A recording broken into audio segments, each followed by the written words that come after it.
দেখতে নলকূপের ভাঙা অংশ মনে হলেও এটি আসলে দ্বিতীয় বিশ্বযুদ্ধের একটি বিধ্বস্ত যুদ্ধবিমানের ধ্বংসাবশেষ। ওপরের দৃশ্যমান অংশটি খুব সামান্য হলেও এর নিচে মাটির গভীরে লুকিয়ে আছে বিমানের বিশাল কাঠামো। উদ্ধার ও সংরক্ষণের কোনো উদ্যোগ না থাকায় ইতিহাসের এই গুরুত্বপূর্ণ নিদর্শনটি প্রায় ৮৪ বছর অযত্নে পড়ে আছে মাঠের মাঝে। এটা তো যুদ্ধ বিমান, মনে হয় আমার জন্ম পর থেকে এটা দেখতেছি, উদ্ধার হওয়ার চেষ্টা হয়নি, কোনো সময় তোলার চেষ্টা করছে না কেউ।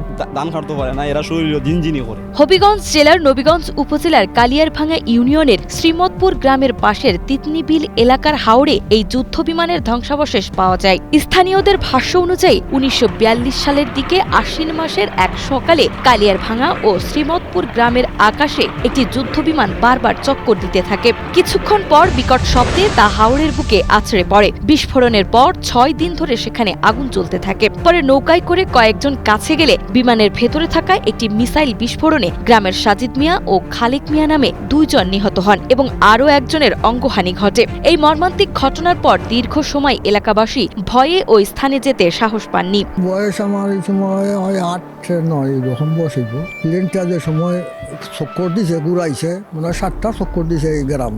খাই তুই একটা দানা কাটছে, দানাটা মনে হয় কাঁথা এখনো আছে, গাছটা চুপি দিছে, প্লেনটা পড়ছে। এটা তো আমরা ছোটবেলাতে দেখতেছি যে এটা এখানে ফালাইল, এটা ফরছিল ব্রিটিশের আমলো, ফরাফর বিভিন্ন মানুষ ক্ষয়ক্ষতি হয়েছে।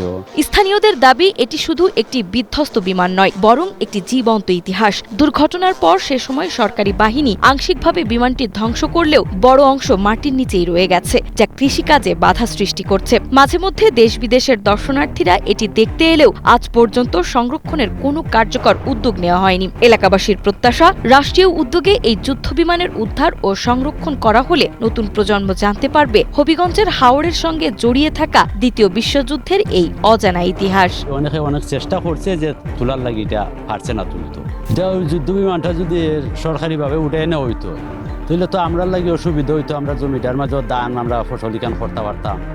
এখন তো এটা কোনো সরকারে কোনো সময় এটার কিতা নিছে না যে উঠে নেওয়ার। খুব দ্রুত সরজমিনে এটি পরিদর্শন করে প্রয়োজনীয় ব্যবস্থা গ্রহণ করা হবে এবং সংরক্ষণে তরুণ প্রজন্ম অনেক কিছু শিখতে পারবে বলে জানান হবিগঞ্জের নবীগঞ্জ উপজেলা নির্বাহী কর্মকর্তা মোহাম্মদ রুহুল আমিন। তরুণ প্রজন্ম আসলে এখান থেকে অনেক কিছুই আসলে জানার সুযোগ আছে। আমরা অনেকেই এখনো জানি না আসলে দ্বিতীয় বিশ্বযুদ্ধের সময় এখানে একটা যুদ্ধ বিমান ভূপাতিত হয়েছিল এবং কি ব্যাকগ্রাউন্ডে ভূপাতিত হয়েছিল এবং হওয়ার পরে আমাদের কি ক্ষয়ক্ষতি হয়েছিল, আসলে এই বিষয়টুকু আমরা তরুণ প্রজন্মরা অনেকেই জানি না। যদি এটা যুদ্ধ বিমানটা আমাদের জাদুঘরে সংরক্ষণ করা হয়, সেক্ষেত্রে আমাদের তরুণদের কৌতূহল আরেকটু বাড়বে আসলে, এবং আমার মনে হয় এখান থেকে তারা অনেক কিছুই জানার সুযোগ পাবে।